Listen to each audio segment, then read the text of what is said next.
റമദാനിനു മുമ്പേ തന്നെ നാം ആ നിലയിൽ തയ്യാറാകേണ്ടതുണ്ട്.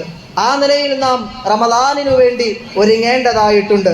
അതായിരുന്നല്ലോ ആദരവായ റസൂലുള്ളാഹി സ്വല്ലല്ലാഹു അലൈഹി വസല്ലമ തങ്ങൾ പരിശുദ്ധമായ റമദാൻ ആഗതമാവുന്നതിനു മുമ്പേ തന്നെ പരിശുദ്ധമായ ശഅബാനിൽ വളരെ കൂടുതലായി അള്ളാഹുവിന്റെ പ്രവാചകൻ സ്വല്ലല്ലാഹു അലൈഹി വസല്ലം നോമ്പനുഷ്ഠിച്ചിരുന്നത്.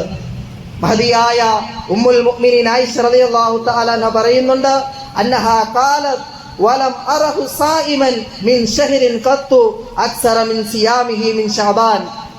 മഹദിയായ ആയിഷ റളിയല്ലാഹു തആല അൻഹ പറയുകയാണ്, അല്ലാഹുവിന്റെ പ്രവാചകൻ സല്ലല്ലാഹു അലൈഹി വസല്ലമ തങ്ങൾ ശഅബാനിൽ നോമ്പ് പിടിക്കുന്നത് പോലെ മറ്റൊരു മാസത്തിലും, റമദാനിലെ ഫർളായ നോമ്പല്ല, അതല്ലാതെ മറ്റൊരു മാസത്തിലും അല്ലാഹുവിന്റെ പ്രവാചകൻ സല്ലല്ലാഹു അലൈഹി വസല്ലമ തങ്ങൾ ശഅബാനിൽ ഇത്രമേൽ നോമ്പ് പിടിക്കുന്നത് പോലെ മറ്റൊരു മാസത്തിലും നോമ്പ് പിടിക്കുന്നതായി കണ്ടിട്ടില്ല.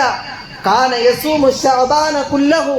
അള്ളാഹുവിന്റെ പ്രവാചകൻ ശഅബാൻ മാസം മുഴുവനായും തന്നെ കാന യസൂമു ശഅബാന ഇല്ലാ ഖലീല, വളരെ കുറഞ്ഞ ദിവസങ്ങൾ ഒഴികെ ശഅബാനിന്റെ അധിക ദിവസങ്ങളിലും അള്ളാഹുവിന്റെ പ്രവാചകൻ സല്ലല്ലാഹു അലൈഹി വസല്ലമ തങ്ങൾ നോമ്പ് പിടിക്കുമായിരുന്നു.